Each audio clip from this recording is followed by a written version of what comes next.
চলো, আর এসেছে দাদা নিয়ে এসেছে। হ্যাঁ,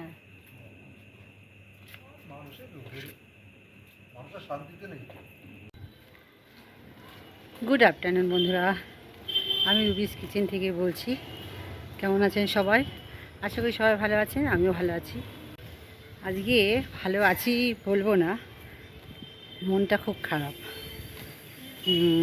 আজকে মঙ্গলবার, সোমবার দিন রাত 1:30 ওরকম হবে। আমার হাজব্যান্ডের হঠাৎ করে শ্বাসকষ্ট হচ্ছিল, হাসপাতালে নিয়ে ভর্তি করেছি। তার আগে উনি জ্বরে ভুগছিল, যা তোমরা শুনেছ আমার ভিডিওতে। উনি খুব অসুস্থ ছিল। জ্বরটা নেমে যাওয়ার পর,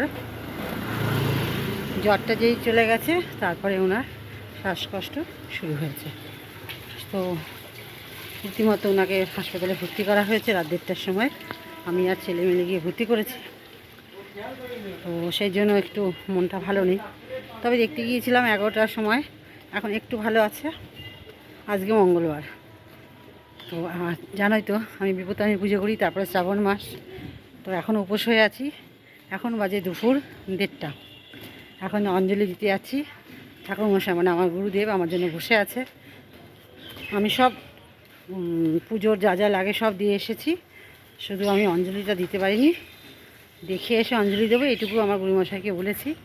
তো উনি কোনো ব্যাপার না, আসলে উনি তো সব বোঝে। সেই জন্য উনি বলে তুমি যখন খুশি এসে আমার অঞ্জলি দিয়ে যাবে। তাই এখন হাসপাতাল থেকে এসেছি, এসে স্নান করে জামা পুরো ছেড়ে এখন যাচ্ছি অঞ্জলি দিতে। তারপরে কিছু খাবো।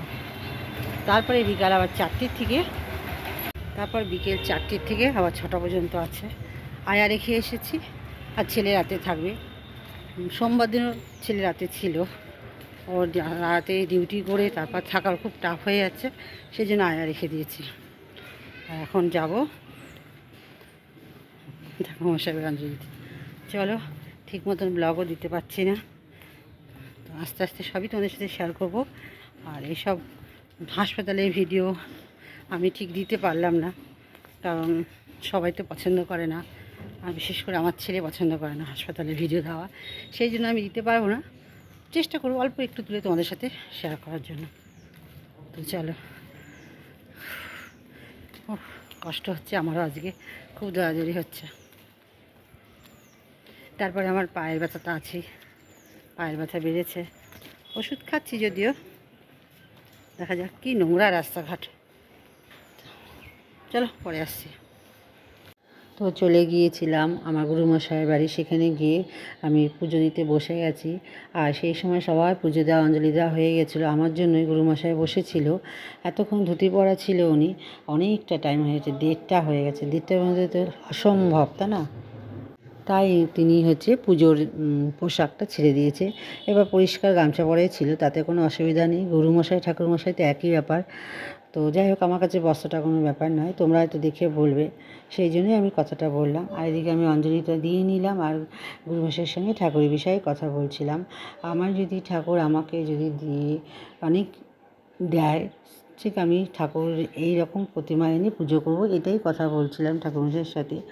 অবশ্যই আমি ভাড়া বাড়ি থাকি, আমার নিজস্ব যখন বাড়ি হবে আমি আমার খুব ইচ্ছা আছে আমি এরকম ঠাকুর এনে প্রতিমা এনে আমি পুজো করব, এইটাই আলোচনা করছিলাম ঠাকুরমশাইয়ের সাথে।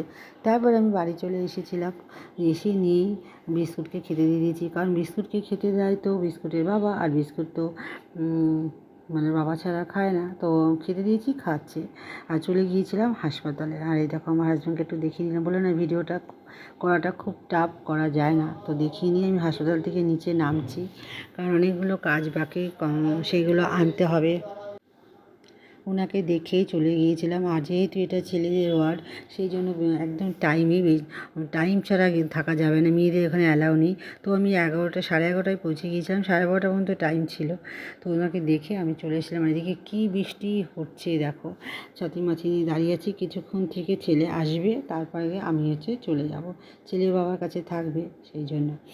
আর এদিকে তারপরে বিকেলবেলা চলে এসেছিলাম হাসপাতাল। তারপর মাঝে আর ভিডিও করতে পারিনি। বিকালে আবার 4টে থেকে 6টা পর্যন্ত হাসপাতালে চলে এসেছিলাম। এসে দেখা করে তারপর চলে এসেছিলাম, আমাদের সামনেই হচ্ছে রথের মেলা হচ্ছে, সেখানে আমি আর দিদি একটু গিয়েছিলাম। আজকের ভিডিওটা এই পর্যন্তই। ভালো লাগলে অবশ্যই একটা লাইক কমেন্ট শেয়ার করে দিও, আর নতুন যারা আছে সাবস্ক্রাইব করে দিও। ভিডিওটা পুরোপুরি দিতে পারছি না, তার জন্য আমার জানাই তো হাজব্যান্ড শরীর খারাপ, কী করে দেবো। চলো বন্ধুরা, আজকে এই পর্যন্ত। খুব শীঘ্রই দেখা হচ্ছে পরে একটি ব্লগে। টাটা।